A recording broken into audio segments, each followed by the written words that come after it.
welcome everybody here to the X-Bomb Sports Live Show. My name is Andrew Valentin, and I hope you all are having a fantastic and wonderful Wednesday. We are, of course, coming to you live here from the Illinois Media School here in Lombard, Illinois. Again, wherever it is, ladies and gentlemen, day or night, I hope it is just right. And sadly, I know many of you are going to be very upset, but Drew is not here. Okay? Better looking is here. That is very much up for debate.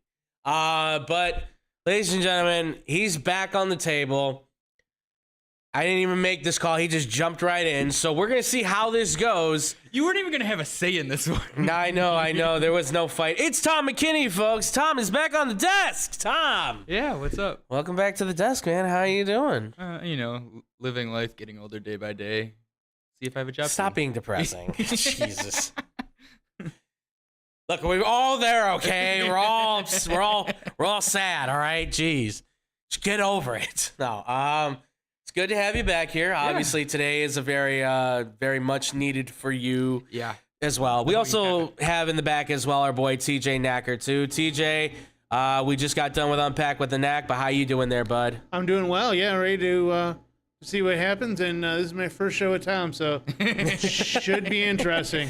And as probably every fan who watches this afterwards is going to be like, oh, he was in for it. He's back. Yeah, he's back. Oh, joy.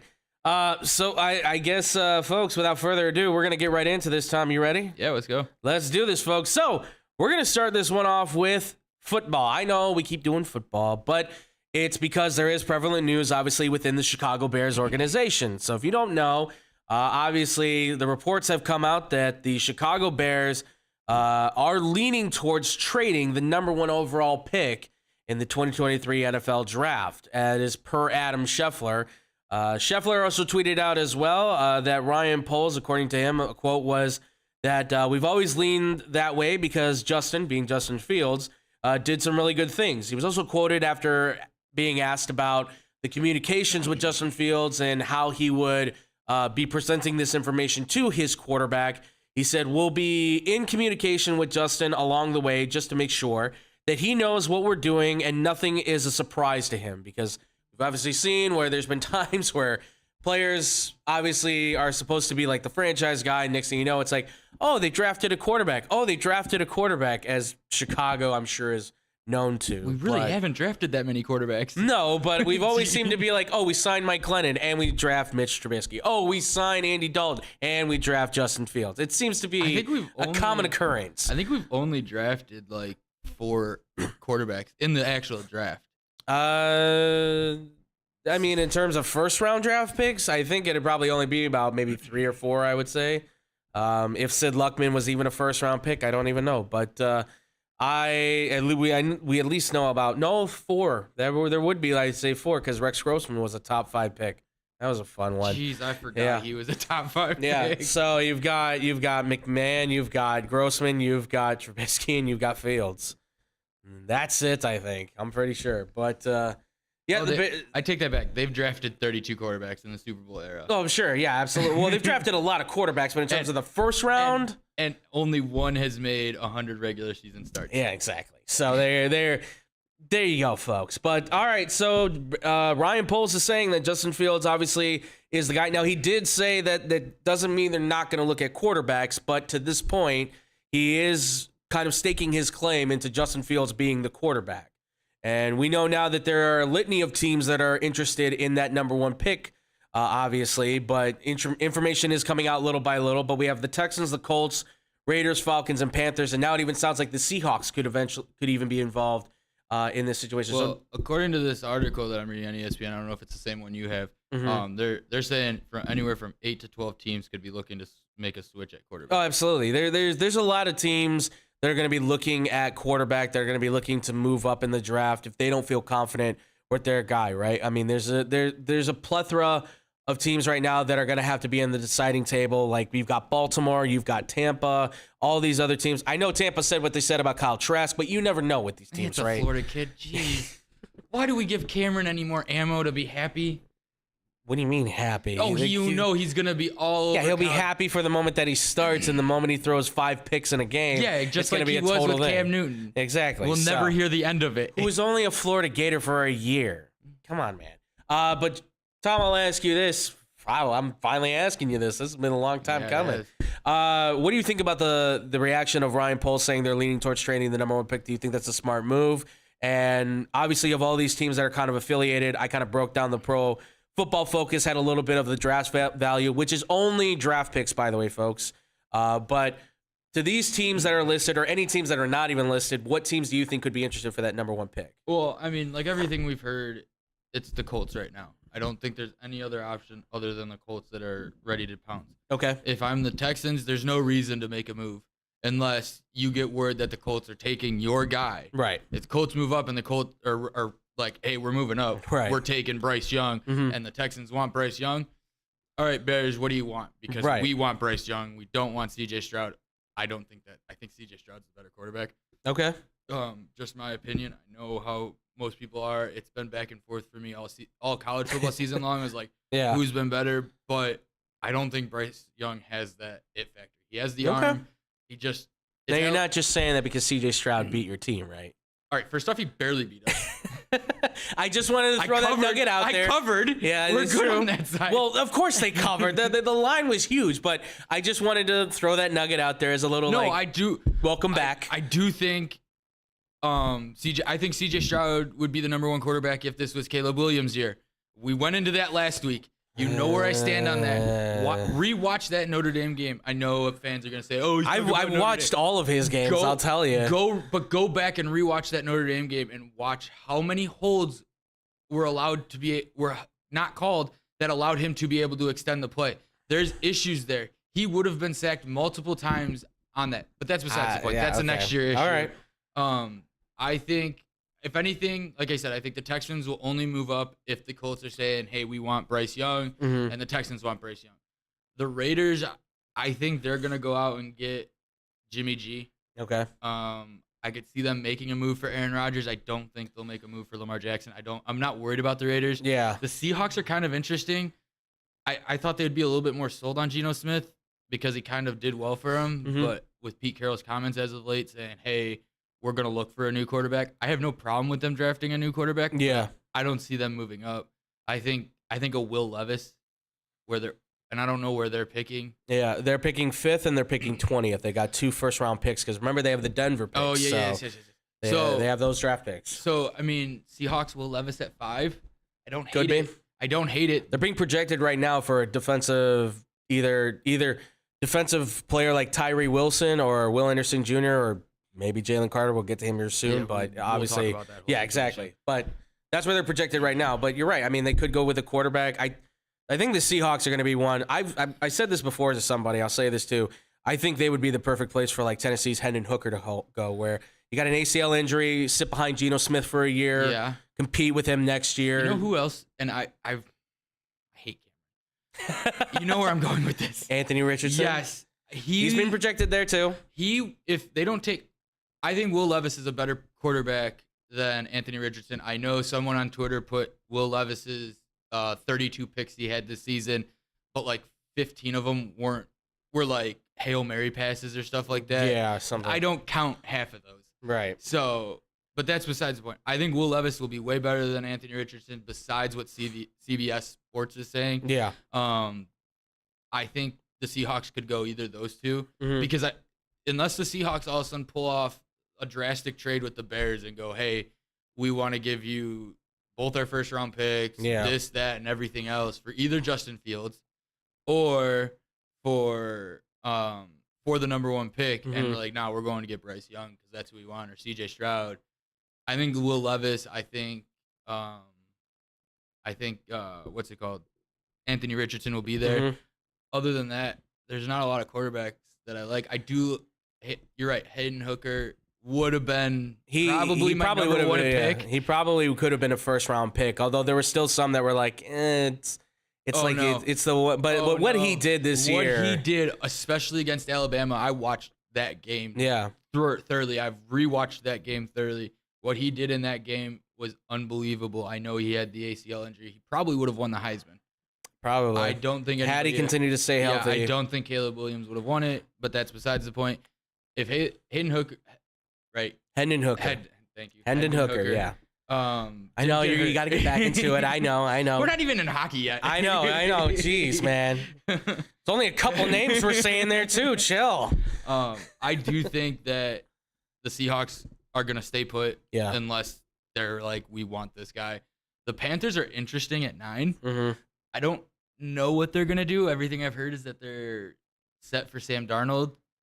Yeah, it seems like it's going to be a competition between Sam Darnold and Matt Corral for 1 year, and then they'll go into next year and probably hoping to get the number 1 pick next year, because I think they're they're either going to take a quarterback this year or take somebody later in the draft and have a competition, and then they'll probably be somewhere in the middle of the road, if not towards the top 10, is the assumption, and then they just go all in on QB. We'll see. Because Frank Wright's not getting fired after 1 year unless it goes terribly wrong. Well, who was just fired after 1 year? You're thinking about Nathaniel Hackett? Yeah. Well, that was so. And then that was, you were set up in a great position and something went terribly wrong. Yeah, no one knows what happened there. Yeah, so hopefully Sean Payton can fix Jerry it. Jeudy on the field, that would be perfect, Russell Wilson. Well, he's got Sean Payton now, so maybe he'll find him. He better be throwing to Jerry Jeudy. Somebody's got him on his fantasy team.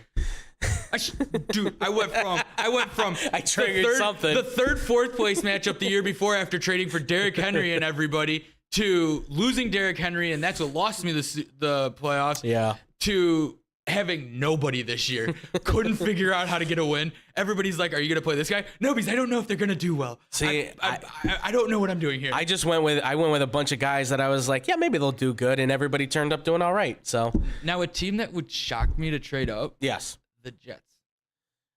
That could be interesting. There has been that talk. I don't think, I know we're talking Bears. I don't think they trade with the Bears. I don't think they have what they could to trade with the Bears. Okay. But the Cardinals are there at what, 3? They are at 3. That's a team that doesn't need a quarterback. That's true. And they're going to be interesting too, because there's a lot of talk that if these teams are going to maybe like call the Bears bluff, right? Like, okay, you're not trading Justin Fields. Yeah. And if you're not going to trade that number 1 pick for a team with a quarterback, Houston, like you said, Houston could say, well, we're not going to swap to go 1 pick. Yeah. Unless if you're not moving from 1, then we're staying at 2. Colts are staying at 4. The only team that then has to move then is the Cardinals, and they need a lot just like the Bears do. Yeah. They could move off of 3, possibly with the Panthers or whoever. So I could definitely see that being a possibility. I know people in New York are yelling at me right now. We're getting Aaron Rodgers. He's come out of his hobbit hole. We're getting Aaron Rodgers. Or we're getting Lamar Jackson. You're not getting either of those two. You might get Rodgers. I could see that one. I think they have a better shot of getting Derek Carr right now, but I'm also on the other side of saying that I think New Orleans has his ear right now. I think New Orleans has already locked that deal up. We're just waiting for the start of the year. And I think Kamara is going to be gone, and a certain LSU Tiger is going to be running back at New Orleans. I'm just saying. That would be an interesting trade. Just saying, because he did get released by the Bucks, so just saying. Yeah. But yeah, so the Jets are one of those teams that have kind of scared me on what they are willing to do. I mean, they're not too far off. They're not. They need that. All they need is a quarterback. They need an offensive line too, but they need the quarterback more right now to help stabilize things on offense before they get the offensive line. I know we've all said it. We don't want to see Justin. I think giving up on Justin Fields now is a mistake. Okay. But if the Jets come at us and we're like, hey, we'll give you the next 3 years of our first rounds. Mm-hmm. We'll give you a couple seconds. You mean just LA Rams it? Basically, and like this, I don't know how you turn that deal down. That's been my argument a lot with the Justin Fields thing. Like, if the offer came through for the number 1 pick and the same value for Justin Fields, would you be able to pass on that?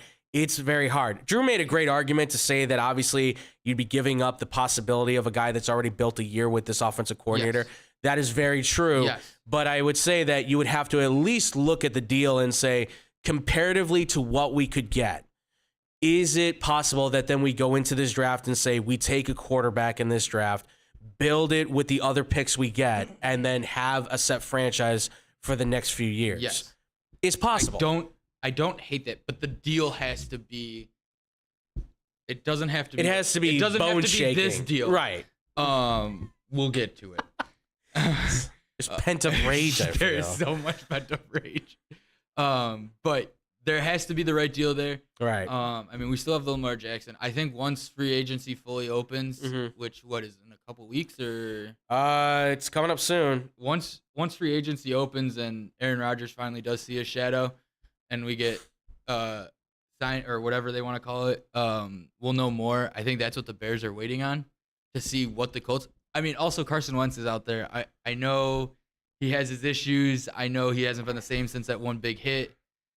But yeah, you find the right system. Yeah. Well, our boy TJ, I want to let you take the mic on this. You had a fun place where you think Carson Wentz could end up, right? Yeah, I mean, why not have him go to Carolina?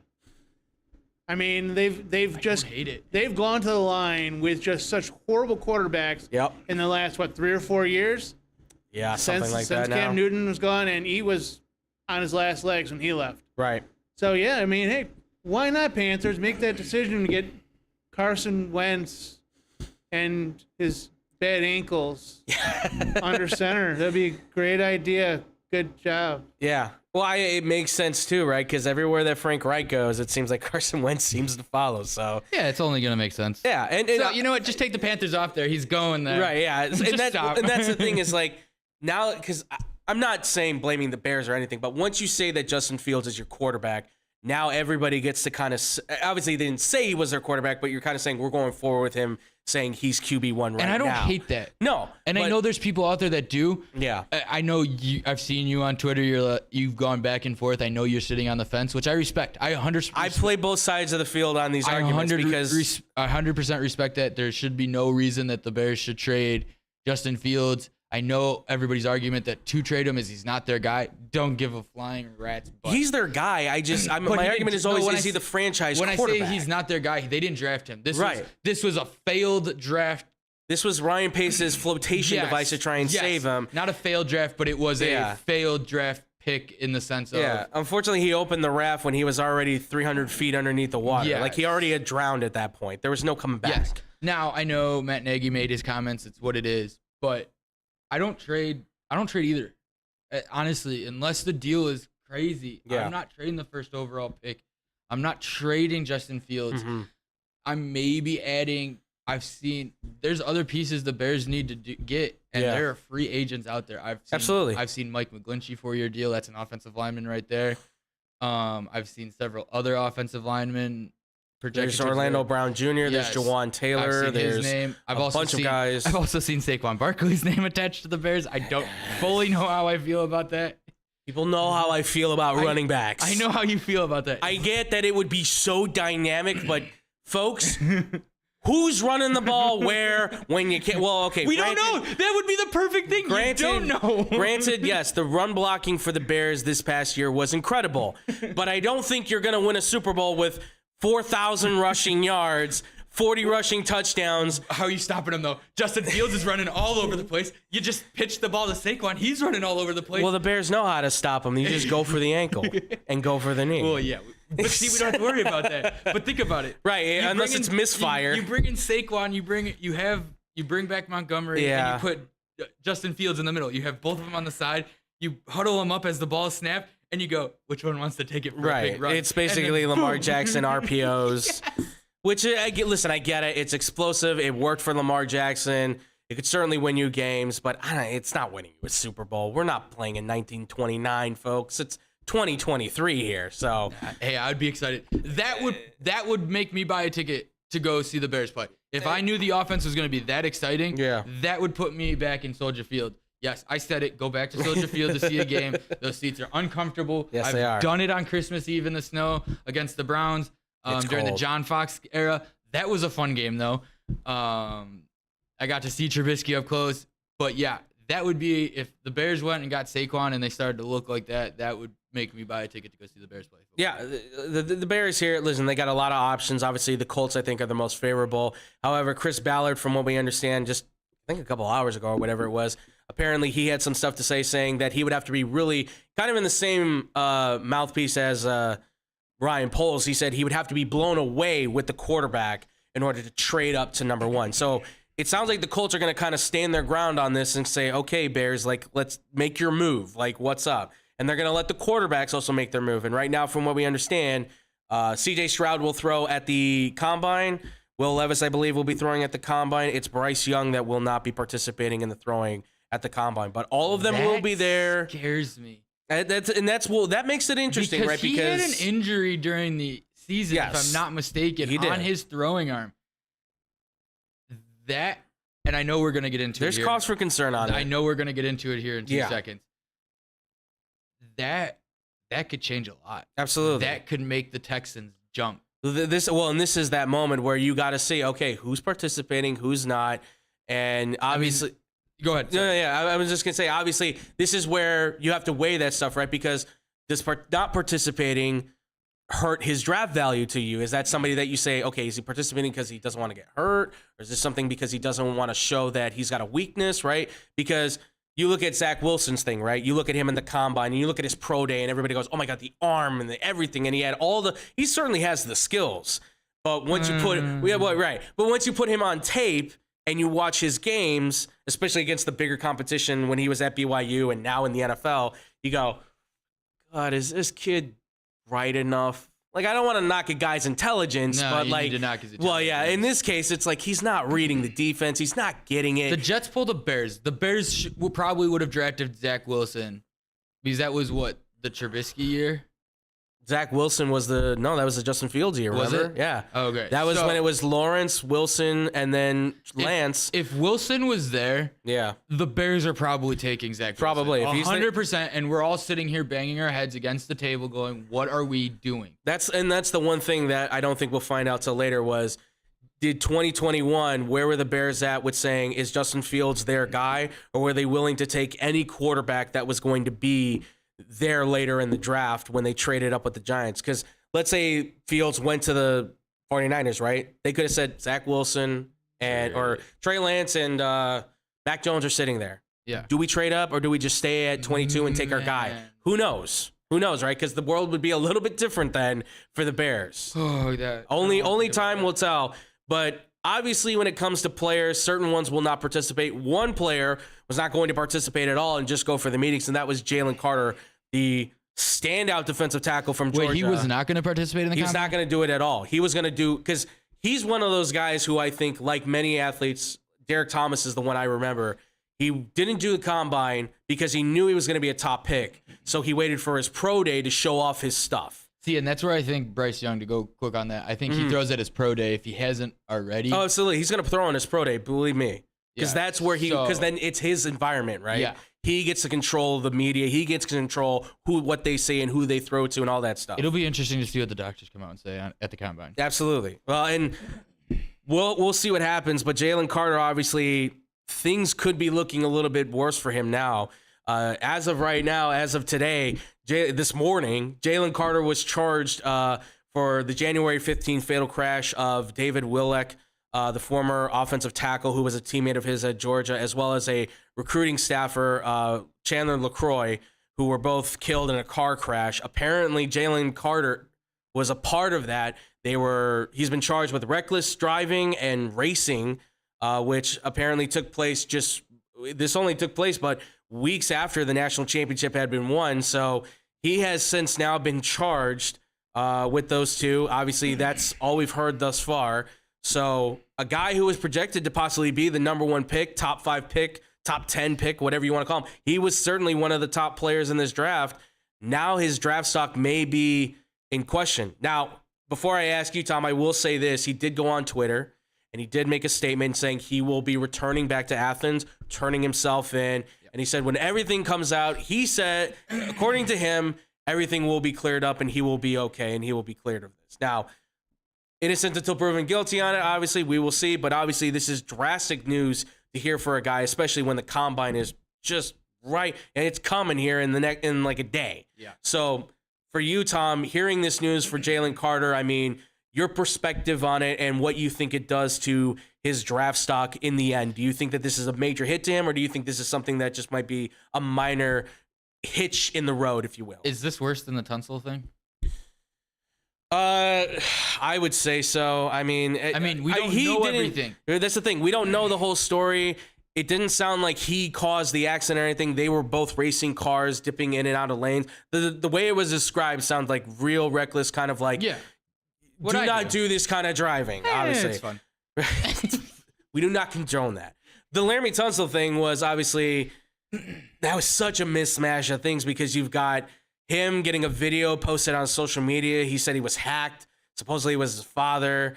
And then it's coming out that he was paid for things. I mean, it brought up this whole thing about Ole Miss and paying players and stuff that's just been down the water. The other question I have, will we see a drop like we did with the Tunsil drop? We could. He dropped and dropped and dropped. He was a top 5. Yeah, that's right. He was a top 5 pick that went 19, 20, something like that. And see, I get charging him with reckless driving and racing. If it's true, I don't know Georgia's laws. Like, I know some of them up here. Yeah. I don't know if they can charge him for murder or anything like that. So, I mean, he may just get, like, not a slap on the wrist, but, like, a big fine and have to, like, suspended license, yada, yada, yada. Depending on how this goes, I mean, we could find out tomorrow that there's no evidence that they were racing and everything like that. And it's over. Yeah. I don't think if he's found innocent, I don't think it should hurt him. If he's found guilty of reckless driving and racing, and that's all, maybe would I be upset if the Bears took a risk on him? No, because I've seen what he can do. Right, yeah. He's a talented player. There's no doubt about it. If this was, here's the thing. This is the Alabama basketball player. Yes, this Brandon is 100% the same thing. SEC, figure out what you're doing. Yeah, I mean, Brandon, for those that don't know, the situation that Tom's referring to, we've kind of talked about it. Star basketball player Brandon Miller, projected top 5 pick, actually, possibly, it might be the number 2 pick, maybe even still.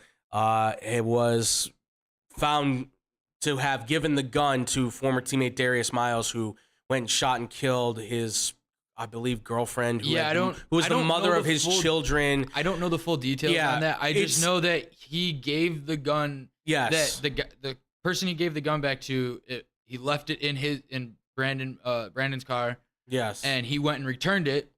No problem with that. That's not illegal. But it's the giving the weapon to him that. My whole thing with that is, did he know? If he knew, then yes, we have a problem. That's the thing that we have yet to know, and we'll probably know later on. Is what did he know? What did he have understanding? And that's why I'm so hesitant on talking about this, because we don't know all the details yet. We're only going off of what was announced early this morning. We just found out. Yeah, so he's going back. I don't know if he's going to be able to speak with the reporters. Actually, it says right here, Carter is in Indianapolis at the NFL Scouting Combine. Yeah. He had been slated to speak to the reporters as part of a previous scheduled media availability, but a league spokesperson later told reporters that Carter would not be speaking Wednesday because he and 5 other players were still conducting physicals. So it sounds like he's not even going to participate, so we might have to wait for his pro day. Yeah, it's probably going to be a while before he speaks. I do agree he could be fully exonerated. I don't know, again, I don't know without doing the full research on Georgia's laws with reckless driving and racing. I know up here, if someone dies while you're reckless driving, you're getting charged. Yes. Even if you weren't the one that caused the accident. Right. I know in Tennessee they just passed a law that if you kill parents, reckless driving or DUI or anything like that, you have to pay child support. I don't know Georgia's laws. If someone does, please let me know. Let us know. Absolutely. I'd be more than happy to update everybody. It's hard to talk about something that you don't know the details on. This would be something we'd probably come back to. Listen, this is we're not done with this situation by any means. And you're right. This is obviously brand new stuff. We're still trying to get the details. Obviously, if there is, you don't want to make light of the situation because 2 people lost their lives and two young individuals lost their lives in a tragic event. If he is not charged with anything, if he's cleared of everything and he's able to go into the draft and he's drafted, obviously, heart's going to go out to the people that lost their lives, and you hope that that he will be able to live a clear life, because for those that don't know, this is not the first time he's been hit with stuff like this. He was hit with a pretty serious speeding charge where he was going 84 and a 45, which I know is not the same thing. Well, yeah, but still. But see, that's the thing. So again, you're saying, so he's been hit once already with speeding and stuff like that. He's what, 20? He's 22. 22? Yeah. what were we doing at 22? Right. I mean, when I get it. when you're young, you're doing stupid stuff, but this is something where Yes. teams have to take that into account Yes, because, okay, 100%. is he making bad decisions because he doesn't get it, or is he just being dumb in the time? Now, here's what you do. Whatever team drafts them, be it the Bears, be it the Cardinals, be it whoever, Yeah. you hire him a driver and be like, listen, we're going to drive you to and from your place. We'll Right. drive you to and from camp. He may not be able to do it because of probations for all we know, yeah. But we're going with he's able to Right. be drafted, everything right now. Absolutely. Because we don't know everything. Yes. If I'm a team out there, again, the Bears, the Cardinals, whoever takes him, depending on if he falls or anything like that, Yeah. then you hire him a driver and say, listen, you're gonna live here. We're gonna drive you to and from games. We'll get you to and from the airport. You're not gonna have to worry about it. I don't know why more teams aren't doing that. You'd have less DUIs than athletes. Yeah. My son just got his school pictures, and my wife goes, I wish he would have smiled. I was like, nah, he's practicing his mugshot. You saw the pictures. I know I've seen the pictures, yes. He needs to work on it a He's little an adorable. He's going to be adorable when he gets pulled over at the age of 2 for driving his big wheeler drunk. It's going to be great. Oh, it's going to be great. And I'm going to be laughing. No, my butt off. I agree with you. I think that obviously there should be some stipulations for whatever team drafts him. Just say, look, man, I know you want to drive your own car and all that stuff. I know you just got your money, you got bank. But maybe for now, let's put you in the hotel. Let's get you a driver. I agree with you. Teams maybe should do that more often to help these guys out, especially going to and from the facilities. The problem is that once they get out of the facilities and they get in their houses and they get their own cars, as we saw with the Henry Ruggs situation, controlling that environment is impossible. Again, we don't talk about that situation. That screwed me over as well, fantasy-wise. But that's the thing. But like that's another thing you got to think about too, right? You have to consider all of that. And look, all I will say is for Jalen Carter, I hope the best for this young man and that his future is still intact in some regard. You know, my heart and prayers and everything goes out to the families of Devin Willock and Chandler LaCroix, you know, to their losses, to the family and friends and everything. It's a tragedy. It's unfortunate that this happened, you know, but at the same time, I'd rather not see also Jalen Carter's life get ruined, but if they see fit to do so, unfortunately, if they see that he was in the wrong to do it, then I hope justice is paid in the right direction. I hope it is. To go off of that, I understand their kids. This is a serious situation. To go back to the Tunsil thing, I don't get why a picture like that causes him to drop in the draft. I don't understand why stuff gets leaked out from when they were younger or even at the ages that they're at now. Like, we've all made stupid mistakes. Certainly. This is another situation of a stupid mistake, if true, and we're going to punish him and ruin his career and life because it may or may not be true. Right. I don't understand that I understand character's a big thing. I understand all that. That is important, and I am a big advocate for locker room guys, as I will go into here in a little bit. Yeah. But again, if he's a locker room guy and he just has a few little like things you need to work on, then you work with him on that.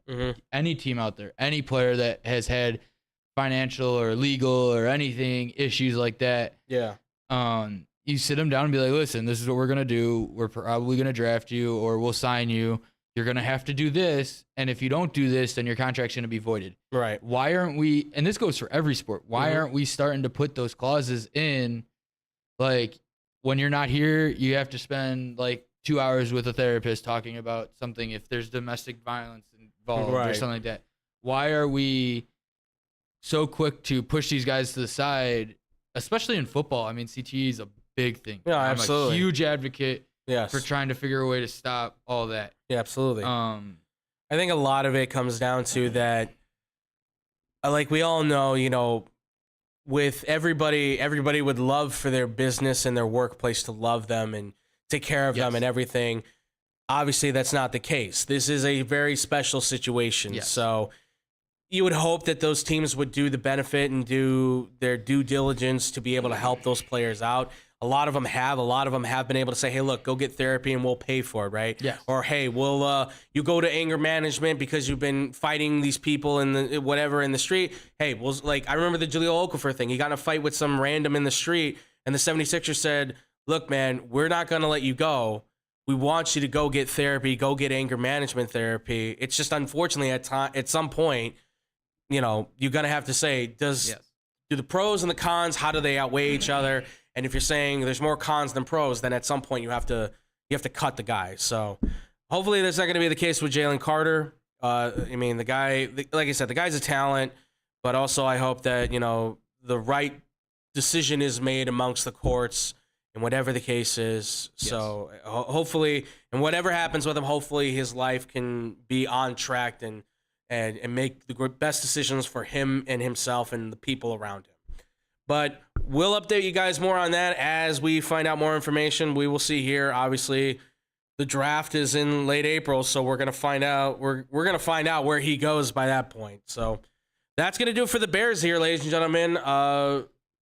Very, very interesting to see what happens here with Chicago. They got full 2 months to figure it out, and then they're drafting number 1 overall, or number 2, or 4, or 7, or 8, or who knows where. I think we'll know more at free agency. I think you're right. I think free agency is going to be a telling point. I think that's what we're waiting on for everything. So when free agency hits, expect something to happen. Exactly. And we'll be back there with free agency when it comes time. But when we do come back here, folks. Do we have to?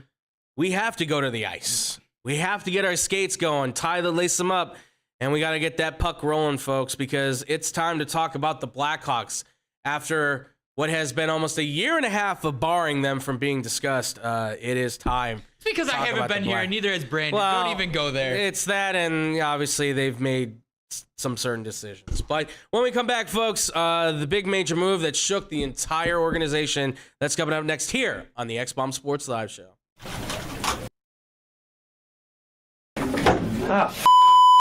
Hey, watch your mouth. Why? I'll just put a quarter in the swear jar. Once it's filled, we get a Coors party after work. I've been drinking Coors since my college days. The cold draft taste, the second stuff. Yeah, worth the recorder, am I right? You know it, mother. Hey, you get those reports done? Yeah. No. You, sir.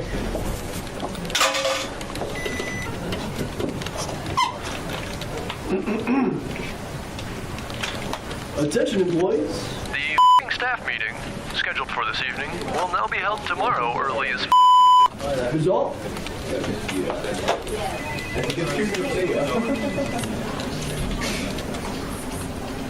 Dudes, we're only 75 cents short.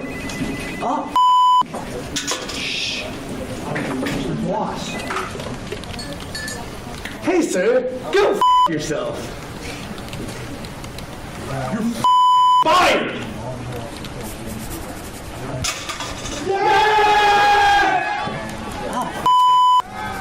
I still get beer?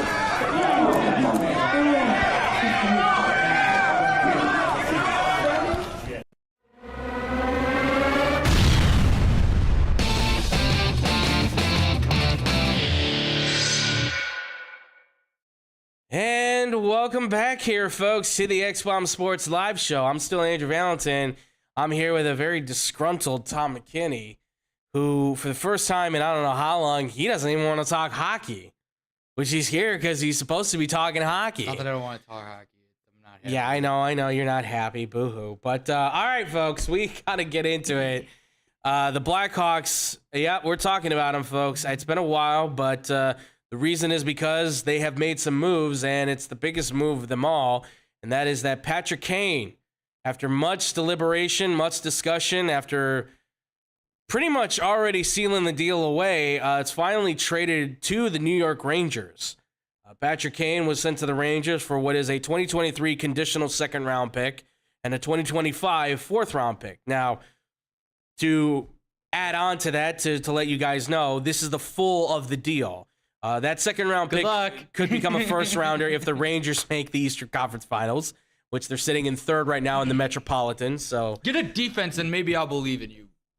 Go Devils. That first-round pick, though, would be in either 2024 or 2025. So it's got some stipulations to it. But they would possibly get a first-round pick. Chicago will also retain 50% of the $10.5 million on his contract, being Patrick Kane's contract. Along with that, the Arizona Coyotes were also in this deal. They're taking on the other 50% of the deal, as well as also getting a 2025 third-round pick from the New York Rangers. The Rangers will only take the cap hit for Patrick Kane at $2.62 $1.25 million because they have no cap space. They have nothing. Yes, they have no cap space left, and that's why they had to move guys around to try and make. That's why this deal took so long to get done. The Rangers had to clear cap space to make sure that they could actually bring in Patrick Kane for the right amount of money. And the Coyotes took on that money because they don't want to be at the floor. Yeah, they need. I don't think they were going to be at the floor because they made the Shea Weber deal. Oh yeah, that's right. Well, I mean, I guess this will be cushion then to make sure they don't hit the floor. Because if you don't know, there's a hard cap in NHL that has both a cap and a floor, and you got to be in between that level. Yes, Tom is not. I'm not that big a fan of it, but we've talked about why that's the case. It's not a fun one, but of course. But all right, Tom. The Rangers have Patrick Kane. The Blackhawks get draft picks for him. They also got 2 players. That's correct. Come on, I want to hear you say the names. I'm not going to say those names. Come on, say the names. No. Come on. You say No, them. you say the names. I don't want to. I also don't have those names pulled up here. Well, we also gave away Cooper Zech. Yes, Zach. Cooper Zech, who is a minor league hockey Defenseman. player, yes. But the Rangers sent us minor league defenseman Andy Wilneski. That's right. And no, it's not that name I'm worried about. Uh-huh. Not say the other one. And the Coyotes, which I don't know how they fleeced this out.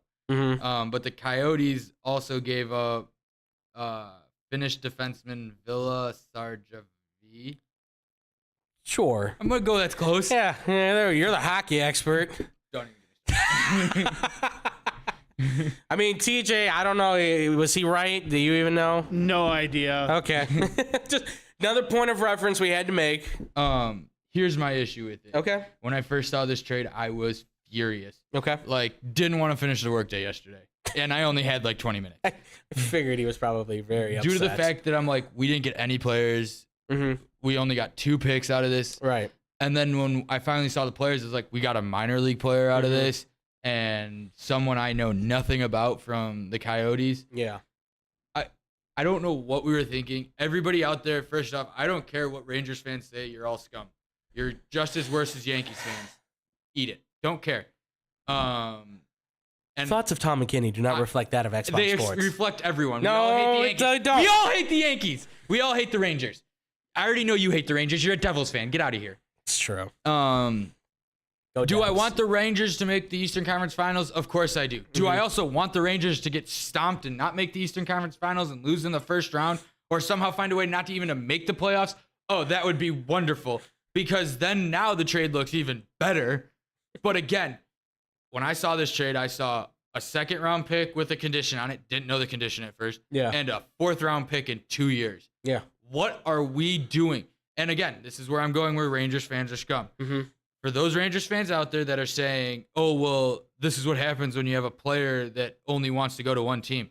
If you're the Blackhawks organization, you go to the Rangers and say, listen, yes, he only wants to come here. But if you're not going to make a deal that's fair for both of us, you're not getting him. And it's done. Yeah. And then you go to Patrick Kane and say, listen, if the deal isn't right, here's what we're willing to offer you. Mm-hmm. Be it a 3 to 4 year, whatever amount of money that's cheap, because they have a big cap space now. Yeah. Because Taves will be off as of July 1st. They don't have Kane's. They'll have Kane's 50% off as of July 1st. I don't know if Duncan Keith is still going to hit because he retired before his contract ended. Yeah. I don't fully know the details on that. If someone in the comments wants to let us know, and TJ will be gracious to let me know. Yes, this is a sad time for Blackhawks fans. Why did they not even attempt to offer him a contract? Did they offer him a contract and he said, no, I really don't want to be here? The other issue, and I know there were fans around the league, oh, he's going to Dallas, oh, he's going to Carolina, oh, he's going to Vancouver or Edmonton or this and that. He wasn't going to any of those. It was, my opinion, I think it was Buffalo, and I don't think Buffalo even had a chance, or the Rangers. And it was clearly the Rangers. His dad drives to and from Buffalo every Blackhawks home game, or did. Yeah. That was his big factor. Now, the offseason comes. There's nothing saying that he won't get re-signed here. Mm-hmm. I'm about 25% positive that he could and will probably re-sign here. His girlfriend or wife, I don't know what she is. He's very private, which I respect. I wish more athletes were private. I don't need to know their personal life. No, we're not TMZ. His girlfriend is from here. Yeah. Her family's from here. He loves the city of Chicago. Yep. His son was born here. I could see him coming back. If he doesn't come back, he's not staying in New York. I don't know where he goes because, again, I think his family is the big thing. I don't know if his grandparents are still around. I know they were coming to a lot of his games. Mm-hmm. The thing that bothers me the most is the fact that we got so little for someone we should have gotten more for. There are trades going down left and right that are this is crazy. This is by far the craziest trade deadline in NHL history that I remember. Yeah. I don't remember a trade deadline like this where we've had There's a lot of Bo moves. Horvat, we've had Timo Meier, we've had Jonathan Quick waking up to that trade this morning. Mhm. Shocking. Realistically, we had the greatest American-born hockey player get traded, and only a few hours later, the greatest, my opinion, the greatest American-born goalie traded to not even to a playoff team. Yeah. So, and that one shocked everybody. I've seen plenty of reports from the Kings organization. Kopitar and them are not happy. We can go into that in a little bit. I mean, because they're friends. And well, stuff, not just so. that. They're just. Yeah, I mean, Jonathan Quick trade- has been a big staple in Los Angeles for a long time. This trade caught everybody off guard. Yeah. Like I said, waking up to it this morning, that woke me up. That was coffee for me. All of a sudden going, what? Yeah. Jonathan Quick traded? Are you kidding me? Yeah. But again, he was on an expiring deal. Yeah. I asked Andrew how many F-bombs I would drop on the show. What's the over-under? He said 0. I said 0. I'm keeping it at that. Yes. I'm choosing my words. Please. I'm stumbling. Please and thank you. But I don't agree with the amount. The deal's not right. The deal's not fair for us. Unfortunately, you can't make every player happy. The Rangers everybody can say, "Oh, well, this is what happens when you have a player that only wants to go to one team." No, you're still an organization. You either just take the loss, you re-sign him, or whatnot. He's not putting up 90 points this year, 92 points like he did last year. But he also doesn't have a DeBrincat or a Panarin. He had Domi, who Well, now he's got Panarin. oh, I don't know what line he's on. He's not playing tonight. He's playing tomorrow Yes. against DeBrincat. Barring anything, does this help the tank for Bedard? Yes, because if I'm a quote Chief, Barstool Chief. You've known where I've stood on him. I'm starting to come around on him. Mhm. He said that if the Hawks don't end up securing the first or second pick, which would be Bedard or Fantinelli, I'm even gonna go the third pick. There's that Russian, but that pick scares me. I don't know the full details on him. We don't know if he's gonna be able to come over, Yeah. whatnot. Besides the point, Mhm. if you don't end up getting the first or second pick, and you end up with the 4th or the 5th or the 6th, we are gonna become the Winnipeg Jets and the Minnesota Wild, where we are just average, make the playoffs, but not do anything. I don't want that. I don't want that at all. If that's what it ends up being, it's going to be another Bulls situation. 100%. We will see another Bulls situation where the Blackhawks are going to be awarded the All-Star game or whatever. Mhm. And the fans are going to be like, fire so-and-so, get rid of so-and-so. Front office needs to change, sell the team, this and that. Because at that point, I don't know what we're doing. And this all stems from, this isn't Kyle Davidson's fault. This isn't Rocky Wirt's fault. From what I understand is Rocky was like, just get it done. This is a headache on all of us. We don't want to keep going through this. Get whatever you can done. Yeah. That's fine and all. But at the same time, you're going on and be like, well, this doesn't set us up for the future because we get a second round pick this year, maybe a first round, but that first round isn't even until 2-3 years from now. And that fourth round pick isn't even till 2 years from now. Even the Coyotes got a 2025 third round pick. If I'm the Coyotes, I'm not taking that for anything less than at least a 2024. Well, I mean, listen, I think teams could have hampered the Rangers. That's what I'm getting at. Anybody, that third team could have been like, nah, I'm not taking 50% unless you're giving me this. Right. If I'm the Blackhawks, you're not getting Patrick Kane if you're not going to give me more. To get a minor league player, now I know we gave up a minor league player. That's a switch for switch, whatever you want to call it. Yeah. We need also prospects. That's the issue. We have Our prospects are limited because of Stan Bowman. I wish I could find the clown shirt. Everybody knows it. I love it. This trade just baffles me, and I've heard several people. There's one in particular. I heard it today on their show. White Sox Dave, also Barstool Chicago. He tried to compare the Patrick Kane trade to the Chris Sale trade. I would say it's not, but here's my thing with Patrick Kane.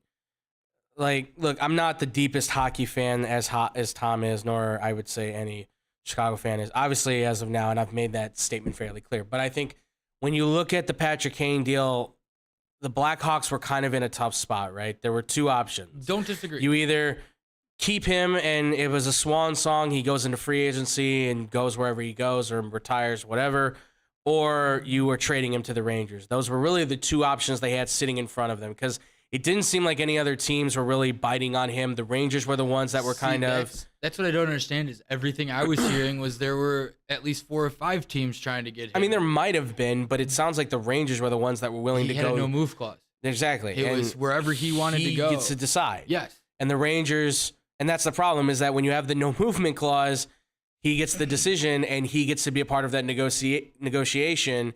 So how much value does he get back is going to be also part of what he's hearing. And I don't think it discredits him in any way to say that they got a second and a fourth for him.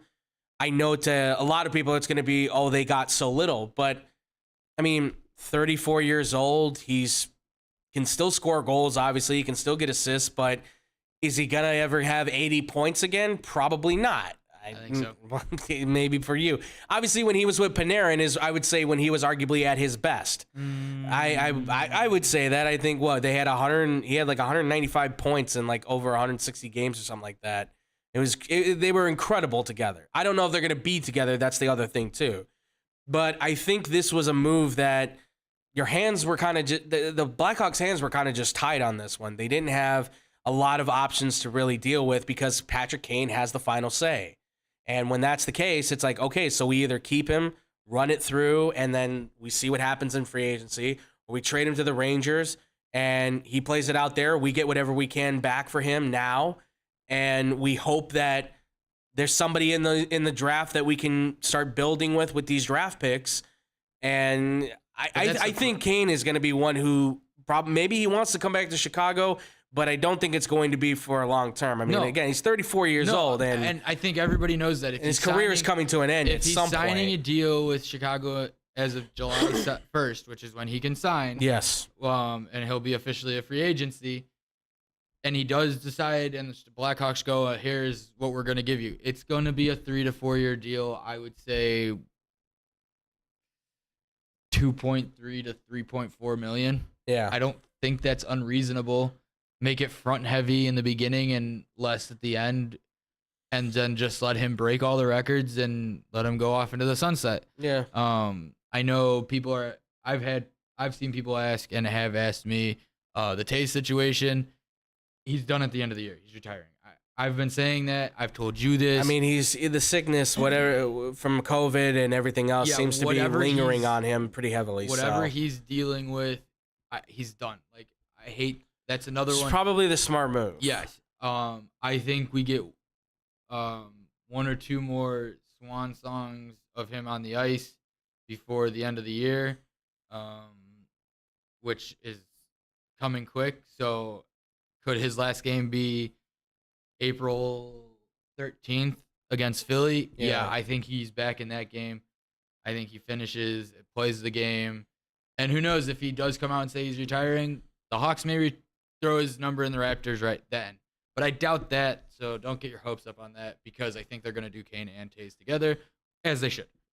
Sure, certainly. I mean, this deal, I think, no matter what, it had to happen now because you didn't want him to go for nothing. But it was certainly a lot about where can we send him off so he can get one last chance to crack at a Stanley Cup, I think. I don't know if the Rangers will do it, but it gives him a chance to be able to get one last run in the sun, right? Before he probably either bounces around the league as the veteran player that's playing on the third line or whatever.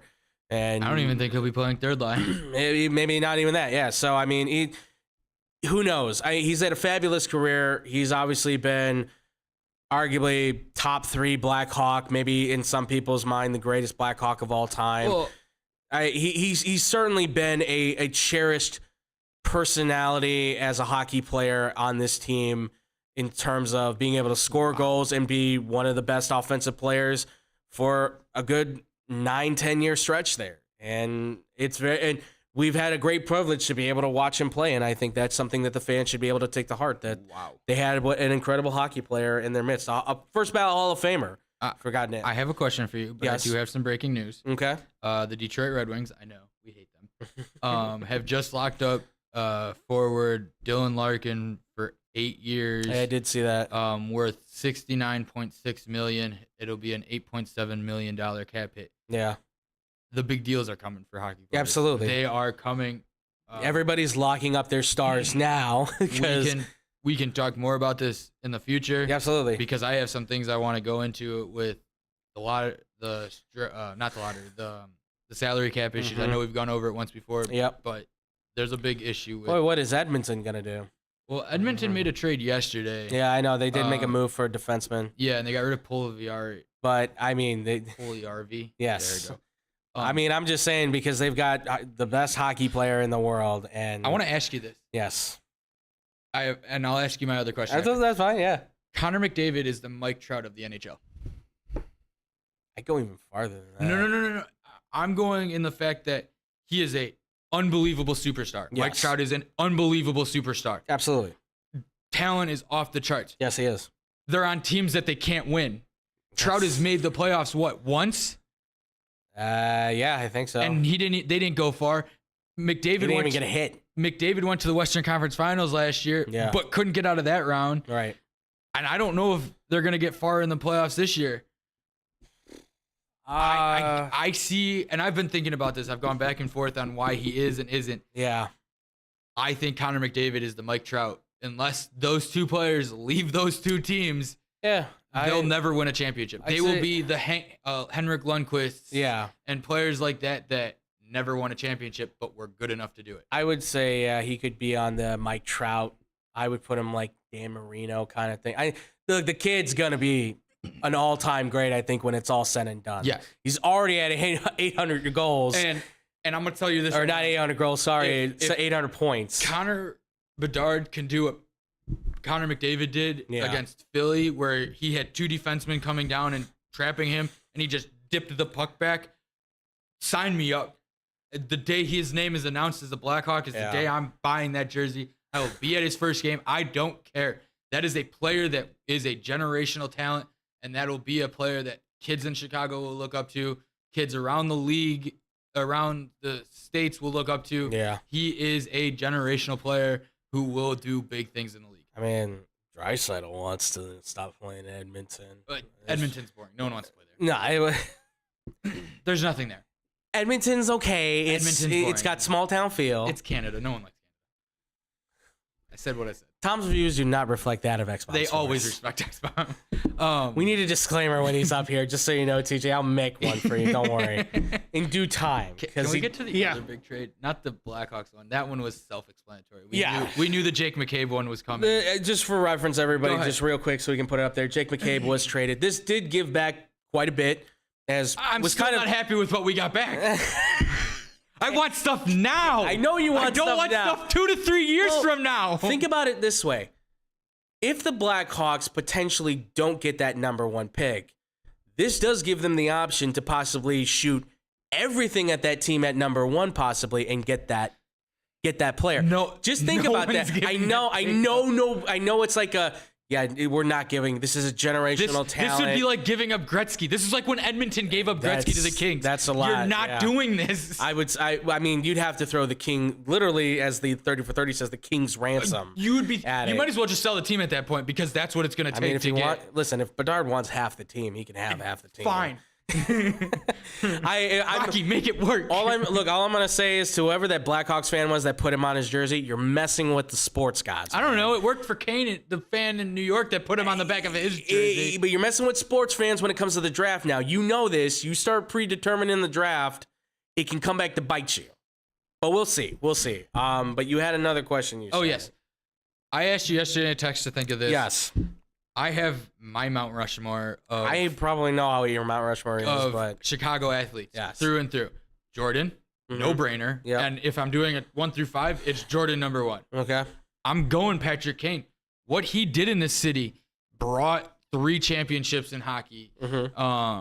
He brought multiple awards. He's the first American to win the Hart and the Rocket Richard, if I'm not mistaken. I have a big picture frame of it. I think so. Couldn't find it. That's my number 2 on a list and my number 2 Mount Rushmore. I never saw him. I've seen plenty of highlights. I'm going Walter Payton. Yeah. I'm going Sweetness. I don't think there's anybody else that could do it. And he would be my number 3. This is where it gets tricky because there is a White Sox player. There's a Cubs player. Yes. But if I'm gonna go Mount Rushmore, I'm gonna go Rizzo. I know most people are gonna hate that. Okay. My 5, if I could do 5 people on Mount Rushmore, Frank Thomas. Okay. 100% Frank Thomas. I think he was exciting for me when I was young. He wasn't the Sammy Sosa. I know fans are out there. Where's Sammy? Where's Sammy? Sorry. Just what Rizzo meant to the city of Chicago and winning a World Series in 108 years and the heartbreak. It's not the same as losing Patrick Kane. Yeah. Definitely not the same. But the heartbreak of losing Anthony Rizzo was there. And of course, he goes to the Yankees. So 2 of my players on that list are in New York. Right. But that would be my Mount Rushmore and my top 5. Okay. I'm intrigued by yours.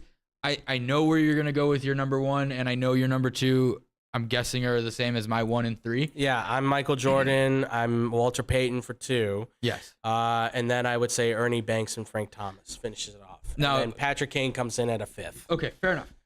It's nothing against Patrick Kane. I know he has the championships over Thomas and Ernie Banks, but when you talk Chicago, if you're saying these are the players that represent the city, these are the players that you want to say this is Chicago. It's nothing against Patrick Kane. It's just you look at the White Sox, you look at the Cubs, you look at the Bears, and you look at the Bulls. They just represent the city, I think, in that major fashion.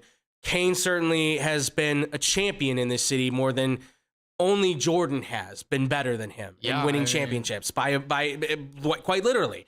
But I just feel like the Blackhawks kind of get a little bit put aside, Which is fair. I have no problem with what you said. You could tell me either way. I could easily put him on that. Ernie list. Banks was on. He would probably be 6. I've met Ernie Banks. He's a great guy. I've talked with him for like a couple minutes. R.I.P. Ernie Banks too. He's Mr. Cub. I even went Ron Santo on my head. Like Ron Santo is a good one. Ryan Sandberger sure can be another one. But as I said, what Rizzo did, Yeah. with what that 2016 team looked like, breaking the curse. Yeah. Unfortunately, that's what kind of hurt Ernie and all those other great Cubs. They got so close. They got so close. And couldn't get over the hump. And those Cubs teams back then were stacked. Kerry Wood probably would have been that guy had they brought Sammy Sosa. Yeah. Had they broken in 03, they probably would have been on that list. That's the thing. Yeah, like I've read, it's sacrilegious, I know, but I've read La Russa's Cardinals book. Yeah, that's fine. When he was talking about the Cubs-Cardinals series, I think it was 02. And it was the series where they faced Pryor game 1. Yeah. Kerry Wood game 3 and Zambrano game 4 or Kerry Wood game 2 and Zambrano game 3, and it went into detail, and I was like, that rotation right there is probably the best rotation we've ever seen if they hadn't gotten hurt. Yeah, I mean, that's probably in terms of pure pitching ability and power. That's probably the Cubs' best. I would still say the Lester Arrieta, that was a good one too. Hendricks, that whole group right there. I think that 1, 2, 3, that is more of your championship caliber. Nothing against Pryor and Wood and all those guys, but they were power pitchers through and through. I looked at it as you have Kerry Wood, you have Mark Pryor. Those are the young kids that are coming in throwing heat. Right. Then you have Carlos Zambrano, who you don't know if he's gonna snap and throw the ball into the outfield, break something in the dugout, or what. But he came out and had the tenacity, and kids these days are saying he was him. Don't put a Gatorade cooler around Zambrano. We know what happens. We know what happens. But yeah, I wish they would have done that in the Dogs dugout when he was there. So that's how I looked at it. Yeah. I think you can always make an argument that with the way this city has been over the last 20 years and the teams that we've been able to witness, especially with Kane, yes, he certainly deserves to be on that list when you talk about the top 5 greatest players in the history of Chicago in terms of athletes. Yes. He certainly will be on that list. I know there's others. I mean, Bobby Hall obviously has we're not going to talk about that. He's got a very They did not even cross his my mind. history. Yeah, his history is obviously iffy. You got Stan Mikita, who I think could easily be on that One list. Stanley Cup. But he's got the one Stanley Cup. That's what killed any other Blackhawks except for the 4 or 5 that have the 3. But out of all the Blackhawks players, I think, I mean, for me, I always say it's like Stan Mikita too, but I would say Patrick Kane easily is the number one in my heart for Blackhawks. TJ, do you have a Mount Rushmore of Chicago athletes? Yeah, I mean, I could probably go with it. I could probably go with Jordan, number 1. I could probably go, I mean, I'm going to say Walter Payton, because I did see Walter. Now, yeah, not that much of him. Right. But, man, I'm gonna give with you with Ernie. Ernie was, I've never met a nicer person. He actually showed up. He's the best. He showed up early to a signing. 100%. And they said, "Oh, well, why don't you go eat your lunch in the break room?" He goes, "No, it's fine." He grabbed a stool from outside and brought it outside and ate lunch and talked to the people in line waiting for him. I'm like, that is exactly what I want to see. Yeah. And you're right. I'll give you Rizzo on that one, because he again was one of those people. He was one of the men of the people. He was out there. You knew who he was. He had the passion and he had the heart to win in this city. Right. And also, he signed for balls for kids he was not supposed to. He signed my mom's Mother's Day ball even though he wasn't supposed to. I mean, it was one of those nice people who got it, that in this city you need to be of the people. You can't be one of these jerks and just walk in and be like, hey, I'm the all-star. No. This city is made up with too many. This city is a city that is working class. It's always been an of the people kind of city. So listen, we'll let you know when we love you, and we'll let you know when we hate you. Right. Yeah. That's how this 100%. That's how the city's always been. Dare I say, we're not too far off from being where Philly's at. Now, Cleveland. Philly is obviously top of the line. They'll throw snowballs and batteries at you. I've seen us throw snowballs at Bears games. We have. Yeah, as the Bears, Chicago fans have done that. But the thing about this city is, if you embrace the city, if you embrace the fans, they will embrace you back. And that was one thing that certainly guys like Ernie Banks and Rizzo and Frank Thomas, Konerko, you can go down the line, Walter Payton.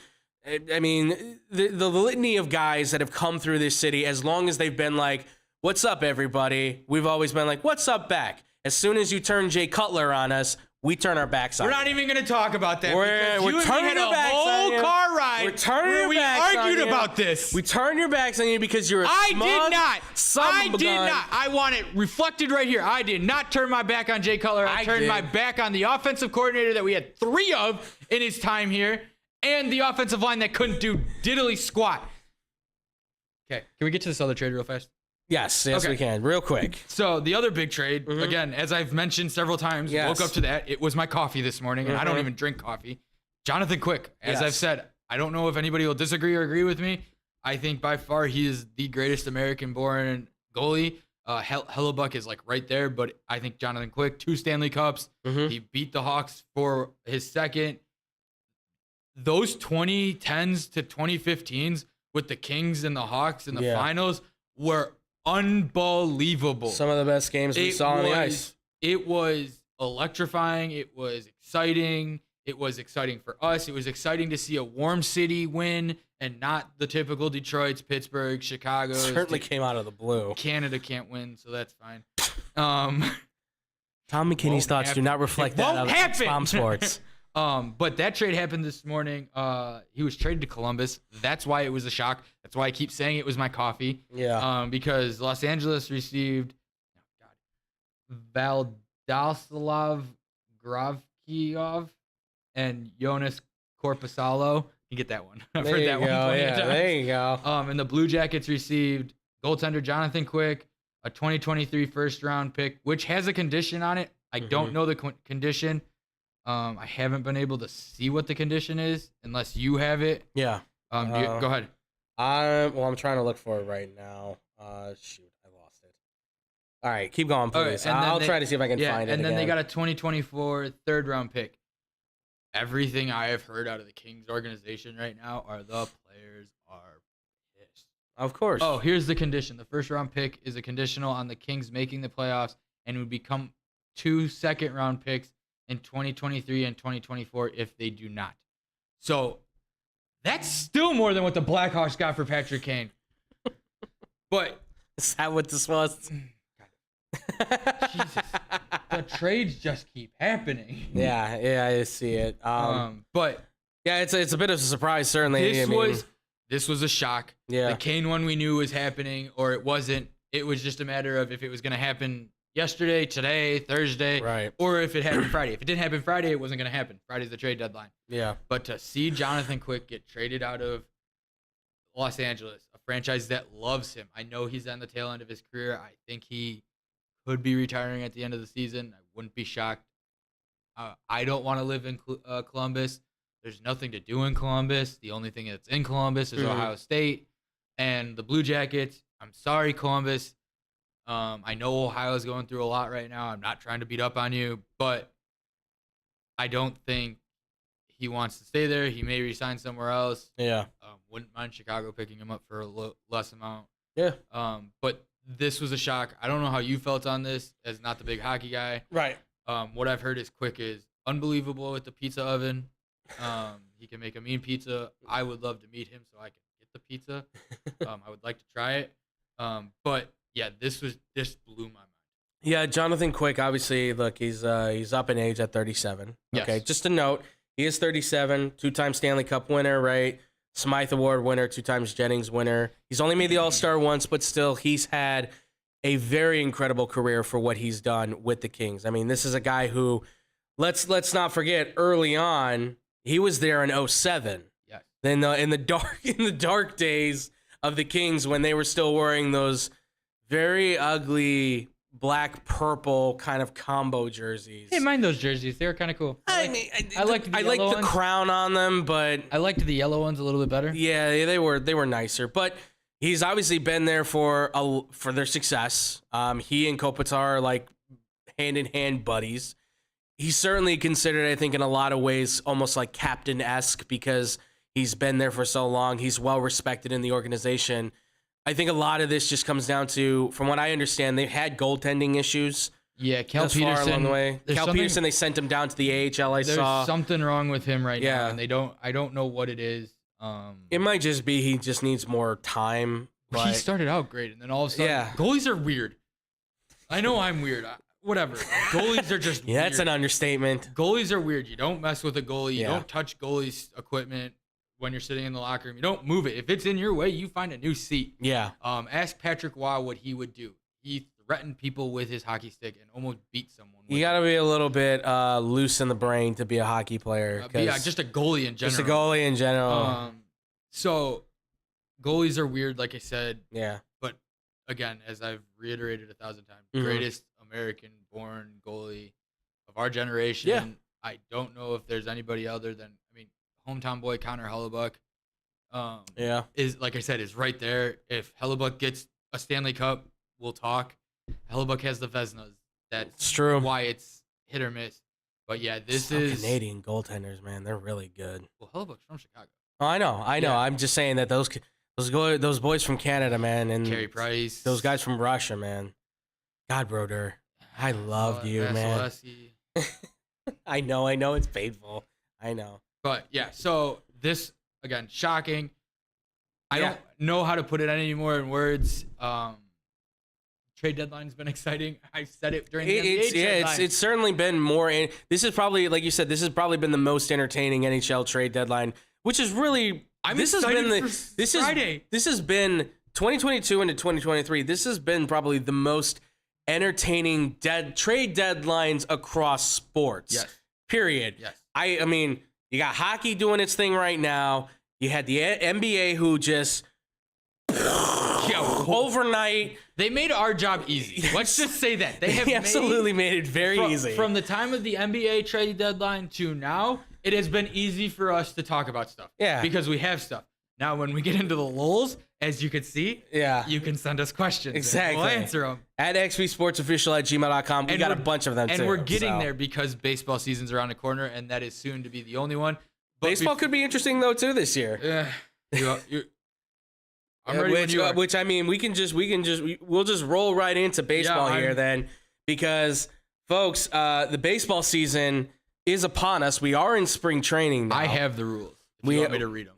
We read out the rules. We got the rules. But I have them again. Have them for reference. Yeah. Have them for reference. So MLB spring training's begun. We've got the new rules officially in place, and it has been wildly interesting to watch spring baseball. This is probably, I will say this, I'm a baseball fan. I do love baseball, but I've never really been that deep into watching spring baseball that much. This has probably been the most I've watched spring baseball. I'm excited for next week. World Baseball Classic starts. World Baseball Classic is going to start soon, and we'll get into that when it starts up. So be on the lookout for that. But this has probably been the most I've watched it, and these rules really make it interesting. Now, obviously, there's a big divide on how people are viewing these rules. I have described it as the adapt or die versus if it ain't broke kind of battle right now, because certainly there are going to be those that like the rules because obviously the game is evolving in a way that... Is it really speeding the game up? Yes. By how much? 25 minutes. That's nothing. That's absolutely everything. No, that's nothing. That's everything. That is... If it was like 30 minutes to an hour, then all right, yeah, let's talk. I mean, it's almost a half hour cut. But these rules some of them just don't make sense, and I don't think they've been explained right to the players.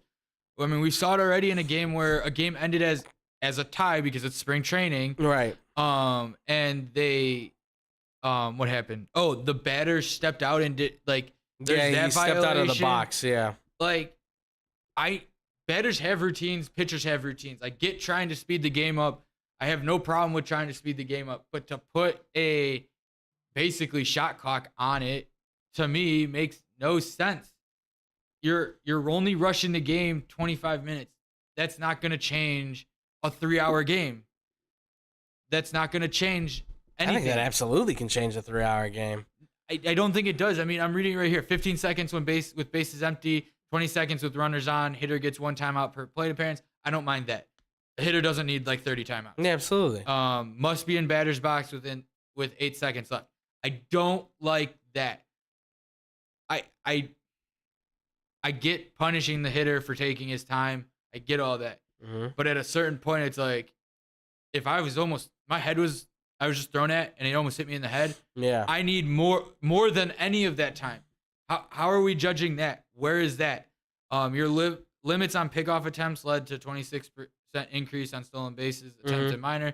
So you're not going to get that pitch off attempt. Pitchers get 2 disengagements, pickoff attempts, or step offs. Yeah. So I don't know what pitcher that is for the Mets. I just found a photo Is that was Scherzer? not. I'm gonna go with that Scherzer. I'm gonna say this is a photo that's not going to get us landed in jail in any way, shape, or form with with social media jail. But sure. So he steps off 1 to reposition. He just doesn't like what he sees. Yeah.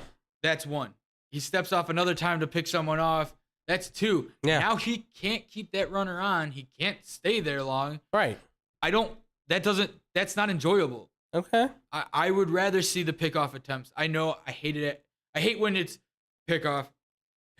And that's what they're trying to avoid with this. Don't mind that. Okay. But to limit them to 2 disengagements, as you want to call it, I don't agree with that. I'd say 3 pickoff attempts at first base is fine if that's how you want to do it. I have no problem 2 step-offs, and then that's a balk. No problem with that. Yeah. But trying to pick someone off, I know it wasn't Lester's thing, but there are pitchers out there. You're right, it wasn't his thing. There are pitchers out there that can pick off anybody. Let's be honest. We know, we understand why these rules were kind of put into place, and a lot of fans are arguing it's like, wow, you're putting in rules that obviously you didn't talk to the baseball fan about. It's not really about the baseball fan right now. You and I love the game. Yes. We'll go to a game. We'll sit there for as long as they want to be there. I've done it. We've done it. We've both done it. Like TJ, you're a baseball fan. I'm sure you've sat there for 3, 4, 5 hour games. Long game. Yes, yes. We've worked that game and we've sat there and I will tell you, there's part of me, I watched back when the Kane County was actually in single A. Mm-hmm. It was no hitter into extra innings. And there was part of me that was like, yeah, who's going to win now? Right. And there's another part of me that's like, hit the damn ball. I want to go home. It's a Dr. Jekyll, Mr. Hyde kind of feeling in those games. Get all of that. Yeah. It's really all built on, though, trying to say we're trying to keep the game on a level where the current fan can still enjoy it while also hooking in the new fan, right? Because with every sport, you're trying to see what can we do to get the kid, the teenager that might be interested in the Then sport. put a pitch clock in high school. Put a pitch clock in college. I don't disagree with that. If you're going to do it in the pros, then the I NCAA don't right disagree now with that. needs to come out and go, we're implementing a pitch clock next season. And I think they will at some point, because you have to think from where they're at right now in NCAA college. has a whole different issue now. NCAA's got their own thing going on. But if you want these guys from college or high school to get used to the pros, because you're taking them out of 18, 19, 20-year-olds, then I think at some point they're going to have to implement the pitch clock into baseball as well on that level, because you've got to get these kids as ready as possible if you're going to keep saying draft them out of high school, right? And if that's the case, then the NFL needs to do a 1 foot rule for catches, because it's a 1 foot rule from high school to college, and then it's 2 feet in the NFL. No one likes that rule. You'd have way more bigger catches if you had 1 foot. I've said my piece on that. We'll talk about it again in like a year and a half. Yeah. Or in 6 months when they change the catch rule again. But no, I think these rules, to me, I understand where you're coming from with it. I'm all for the shift. We can get into that real quick. Yeah, the shift is the shift. I've hated the shift. Yeah. I don't know why more players didn't bunt down the third base line. That would have ended the shift real quick. We've had that conversation quite a bit on this show about batters now will have to learn how to be able to project their hits a lot better. So, I mean, it's good for the game, because now, obviously, what they're trying to do is get more runs, right? They're trying to add up the offense. Yes. I want more offense. Absolutely. And that's what the bigger bases are for, that they want more. They want more stealing. They want to make sure these guys are protected so there's less injuries, because we've seen how many times where a guy's sliding into second and somebody's positioned wrong or they collide in. The bigger bases thing just didn't do it. I didn't see an issue. They look odd. Don't get me wrong. And why didn't you make home plate bigger? I mean, at that point, like, I guess you could have, but I think their whole thing is just they want to make the bags bigger. And now they're not 90 feet. Yeah, but you've already eliminated the collision at home, right? You've already kind of made that. I know you're iffy on that, curmudgeon, but catcher. I enjoyed that. I know you were a catcher. Go. Yes. I was a pitcher who was just kind of like, if he wants to fight, I mean, I'll meet him at home plate. I don't care. I shouldn't have, but I had before. But I like these rules. I think they're good for the game. I may change. It's helping. And that's the thing. These are brand new, and so there are those of us who are older, who have been watching for a long time, who probably will say, you know what, I just don't get them right now. There's a younger generation that might go, oh, baseball's only like 2 hours and 30 minutes now, so we can actually sit there and watch a game like in a substantial amount of time. Oh, there's more offense happening. Because, look, I love a home run as much as the next person. But last year, the home runs were, everybody's trying to hit a home run, and the average was down to like 235 across the league? Yes, and that's the shift restrictions are going to help that. They've already said that. But here's the thing. Are they going to eventually then put a timer on hitters when they hit a home run trotting around the bases? I don't think so. Let them pimp those home runs. But we've seen it in college. I forget what team it was. The kid got ejected for celebrating a home run. That's because college. Is that the next thing that we're going to start doing here? We saw it with the NFL. They finally got rid of the no fun league, even though there's still the no fun league. MLB's only going to start getting that way because you have the old heads that are like, oh, I don't want to. You don't need to bat foot. And that's run around the bases, touch home, go to the dugout, get ready to go to the field. I will say Rob Manfred's done a great job of kind of steering away from that, because you can see when you got guys like Vladimir Guerrero Jr., when you've got Tatis Jr., when you've got all these young the stars Padres and look so stuff. good. I know, yeah. When you got all those young stars who are hitting Even it Tim with the bat. Anderson. Tim Anderson, when he hit the bat flip after he hit the home run in the God, why am I blanking on the game? Let's just go to the big one. Jose Batista. Yeah, Jose Batista. Let's go to that one. That doesn't happen. He'd be celebrated now for that. NHL doesn't put that as a goal celebration in that next year's game. Right, yeah. Which was unbelievable goal celebration. But that doesn't happen. That series, he just hits it like it's going to be intensified, but it's not intensified as much with him swinging, throwing the bat 90 feet away. Well, stuff like that can create rivalries. Exactly. I mean, that's like you do that against a team, and next time it's like, oh, we're meeting up in the playoffs. Like, we don't forget. Like, the Rangers did not forget what happened with Jose Batista. No. The pitcher wasn't even with the team that year, and he still threw at him because he's like, we got work to do. You weren't even there. And then got punched by Rogue who's now with the Padres. Right, exactly. But like that's the thing is that I think these rules will take some getting used to, right? Because right now, I think one of the big things you can note is right now the anticipation is growing for baseball. From what I saw from measured analytics and statistics and all that, take it for what you will, but it says there's been an increase of about 23% of searching for baseball on the internet and on social media. So the game is now starting to see growth amongst social media, which to me says there's an age group there then they're hitting. They're hitting a target audience that's getting interested in this. And that's good because we want to keep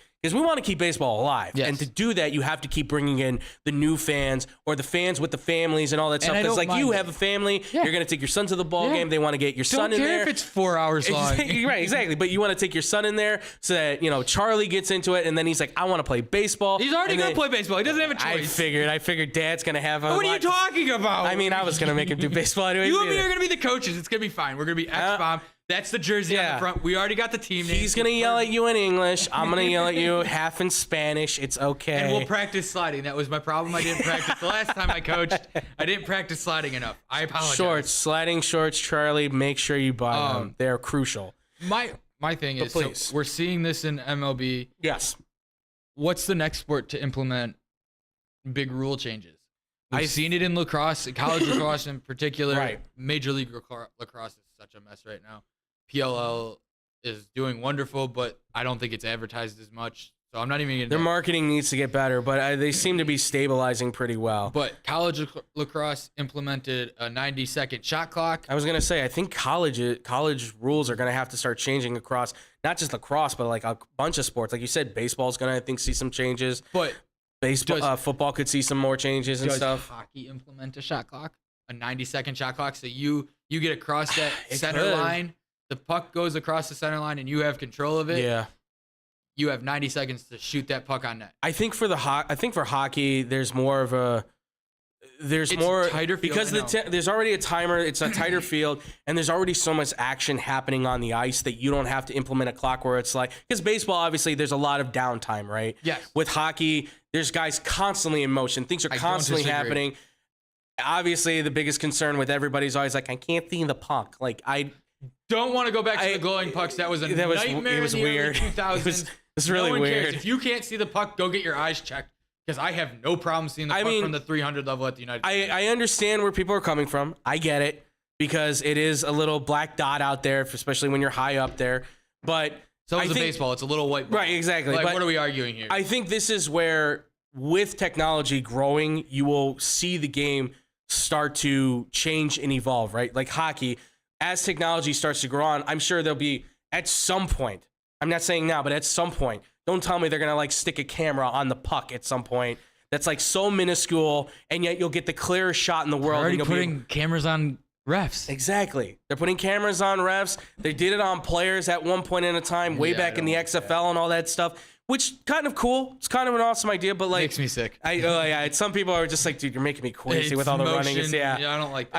I get it. But like, I think with the changing technology, because like, look, would the pitch clock ever be a thing had we not gotten to the point now that we're at with technology and the ability to control things? I don't disagree. MLB games for the last several years have gotten ridiculously long. They've gotten to like 3 hours and almost 4 hours. I'm not complaining that something needed to be done. Certainly. I don't think 15 seconds with bases empty, 20 seconds with runners on is enough time. And that's fine. I would go 20 seconds maybe with bases empty. You're not thinking. Yeah. but that gives you enough time to start the inning, yada, yada, yada, 30 seconds with a runner on, then maybe I'd be like, all right, I don't have a problem with this. The other issue I want to talk about, we saw it yesterday in the Orioles-Pirates game. Yeah. Can we just get rid of the umps and just have the catchers calling the games? I mean, that'd be nice. Because I'm so down. Look, I'm not gonna say all umps. No, you need the field umps. You need the guys calling outs at first and second. It's not even that. There's just one umpire who I just want to go home. Say it. Come on, say it. Say it. We already lost Joe. He's retired. We're good. Because Angel Hernandez Thank you. is by far the worst umpire we've ever seen. And his lawsuit last year was BS. I don't care what anybody And says. I'm pretty sure somebody said they took a poll, and I think all 30 teams hate him. Yeah, they do not like him. He threw out a comedian at Wrigley. Yeah, he did. Back in the early 2000s, late 90s. Because he got tired of his sass. He made comments at the end of the seventh inning stretch, and he's like, "Don't worry, I'll see him out in the parking lot." And Angel Hernandez turned around, threw him out. I think it was. Was it Steve McMichael? Is that name? It might have been McMichael. Okay. Which, yeah, good luck with that, buddy. But, yeah, that was a weird one. But yeah, sure. If the umpires want to leave, why not let the baseball players look? We already had a year in which there were no fans in the stands, and everybody was standing really far apart from each other. So it was almost like the umpires really weren't there. It was exciting. Who's to say? I obviously don't watch a lot of preseason games or spring training games. I know you don't. I have this TJ year. Doesn't watch a lot of spring training. Yeah. No one really watches preseason. I think they play way too many spring training games to begin with. If they shrunk it I'm that down way a with little preseason in the NFL. I don't think they need a preseason. Ooh, they don't. That's a whole other thing. Argument. It's a whole other thing that we could don't do got a time whole for. thing about preseason. Absolutely. Games. But the fact that. Sorry. I know. Moves after moves are happening, folks. There's just. You're right. I need to get used to it. Maybe if I go to a game, we go to a game this year. Yeah, give it a couple and games. We see it. Let's go to a couple games this year. We can do that. White yeah, Sox absolutely. games are going to be cheap. Cubs games, I don't know what they're going to do. It's Wrigley. TJ might got us in on that, right? If I'm not mistaken. Let's hope so. Yeah, we'll Sounds see. good. So I'd be down for that. So maybe we do a couple X-Bomb outings out at the ballparks. Absolutely. We'll do a couple Dogs games here and there. Certainly. Bring the kids. Dogs games are fun. Absolutely. We worked them. We know. Just let's pray for not extra innings. No rain go either. On forever. Andrew and I know what game we're talking about. Yes, I know. I barely made it to Portillo's that night. Yeah, that was rough. We were hoofing at that. That was like your no-hitter game. It was 0-0 going to like the 10th or 11th inning, and all of a sudden we're like, don't care, just get a hit. Yeah, it was rough. But yeah, so we'll get a first-hand take on what it looks like. Yes. But I do agree. I think I'm more on the if it wasn't broken, don't change it. I get you need to bring in a younger crowd. I 100% agree with Absolutely. that. I was hesitant with bringing a social media expert in for hockey when they did last year, but I think it's Josh Richards. Yes. Yeah. Everything I've seen, and I've done my research on him, I love him. Yeah. I have no problem with He's that. good. He's great at what he does. He just did a sandbagger with the Spit and Chicklets guys and El Presidente, Dave Portnoy, which I'm going to tell you right now, I can't wait for that one to drop. Whitney and Portnoy don't see eye to eye. But from what they've said about Richards, he's a class act. They thought they were going to hate him. They thought he was just going to be one of those typical teenage kids that's like, oh, I'm better than everybody. No, of course. He knows what he's talking about. He's a Canadian boy. Yeah, absolutely. And that's the thing. As long as you know what you're speaking about, it's good for the game. I understand. Having a Woj, having a Sham Sharama, but those guys are old. Richards. No, yeah. We need to start having the younger crowd starting to step in. And that's the problem with media. You have two younger guys. Yes, we're pushing 30. Sorry. Don't say that. But we're still young. Like, yeah. We need to start bringing in the youth. I'm sorry, Shams, Woj, Schefter. Woj is good. Woj and Sham are fantastic Elliot at what Friedman, they do. all those. Yeah. Darren Drager, even though Ian Rappaport, you can stay. Adam Scheffler, we got to talk. Because you keep messing up. Darren Drager, I know most people don't like him. I don't really have a big problem with him. He's not bad. My big issue is Mark Lazarus. Please just block me so I stop seeing your stuff. I hate you. I flipping hate you. You are the most annoying person in the world. You got to stop. No. You got to stop with Laz. You got to stop, man. But those guys, we need to start seeing that in more sports. They help the game. They we help need it to a start lot. seeing MLB, the NBA. We need to start seeing NHL. Yes. And they're doing it. NFL needs to start doing something. NFL needs to do a lot. I don't know what they need to do, but they have a lot to work on. Well, I think with what we're seeing now, especially with guys like Shams Charania, who's decently young, I think you're going to see more of those guys start to move into that role. And baseball, I think, definitely needs it. And I think they have the right people to do it. It's just, excuse me, it's just that you get former players that start to talk, like one in particular that I'm not a fan of, as people know, Aubrey Huff, who just, I know he's critical because there are certain things that certainly should be criticized. But damn, man, it's like you hate the game to its like you're so vicious at times. It's unnecessary. But that being said, just real quick before we get out of here, just one more thing for baseball, because obviously with these rule changes, there's one more thing that has been proposed that's going to be coming up in the CBA deal, which we all are not fans of. A year or two, I think. Oh my God, sure. they didn't get a long-term deal. Yeah, if I'm not mistaken. But, Jesus. Well, I think, or I might be mistaken on that. I might be misjudging that. They may have a few more years to go. Whoever can find that, maybe let me know. But obviously, one of the things that they're talking about is they want to take the luxury tax away and replace it with a salary cap in order to help those teams that obviously have been on the poorer side, which I'm thinking a lot of that has to be spoken to, like the Reds and the A's And the Marlins. and the Marlins And Tampa. Not the Padres. Yeah. The Padres seem to be just shelling money. Although the Rays do seem to find a way to stay under budget and yet win 90 games, but analytics only takes them so far. So they're proposing that a salary cap takes over the luxury tax. Tony Clark, though, the president of the MLBPA. There you go. Yes, got it. Says he will be 2026. Okay, so they're not too far off, but they're starting discussions now. They have to. Yeah, they have to. Jesus. Because he says that he will stand firm and not move to see the luxury tax taken away to go to a salary cap. Now, obviously, if they go to a salary cap, You really want to talk to the guy that hates the goddamn salary cap? yeah, I was gonna say. Obviously, with the salary cap, then you would see a lot of these super teams like the Padres, the Dodgers, the Yankees, teams that are This paying. should only help the White Sox out because they would finally have to start. Well, it all depends on where the salary cap would be at, too. Yeah, because and that's the question. Is this going to be a soft salary cap like in the NBA, or is it going to be a hard salary cap like it is in the NHL, which they need to fix? Kim Jong-Bettman just needs to go because it's his fault we have this strict salary cap. It's his fault we don't market players right, and that's the problem that they're having in the MLB. Trout is not marketed right. You're not putting him on TV nationally all the time. Yeah. Why are we not putting him on TV? Yes, I said Kim Jong-Bettman. That's what I said. I'm going to keep saying it's not that. It's just like I said the wrong thing. Yeah, you brought up the salary cap. That is a joke thing. Get rid of it altogether. Pay these guys billions of dollars, and we'll be fine. They deserve it. They put their bodies, minds, and everything on the line. They get CTE in most of these sports. Why aren't we paying them billions? What about me?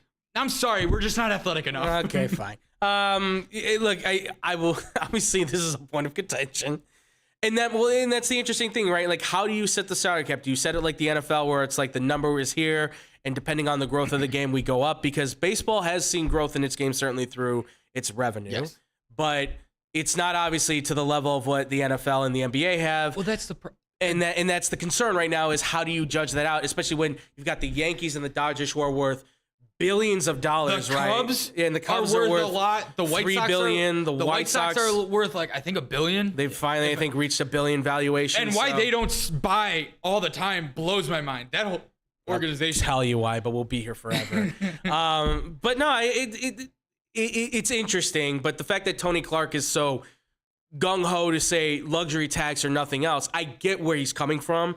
You want the players to get paid. Yes. But the issue is that you've got these luxury taxes that are insane. Like a third of the luxury tax, I think, is being paid by 3 teams this year. Here's what with the Dodgers and the Padres being at the top. Here's how I'm going to phrase this to you. Yeah. If they go to a cap system like they do in the NBA, Okay. trades will be bigger. You might see Mike Trout.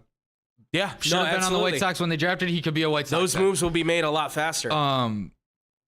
Here's the issue. The MLB, and I'm going to pair it with the NHL because I'm going to pair NFL and NBA together. Yeah. NBA, NFL, they show their players, they broadcast their players. Absolutely. They promote their players. They market them perfectly. Yes, they market them perfectly. They put LeBron James on primetime Saturday, not at 10 o'clock at night. I'm not staying up to watch Mike Trout play at 10 o'clock at night. Right. I'm not staying up at 10 o'clock to watch Patrick Kane play on the West Coast when he's playing Vancouver. I'm not doing it. There's no way I'm doing it. We all work. We're human. All of us have jobs. We can't be staying up. Most of us have families.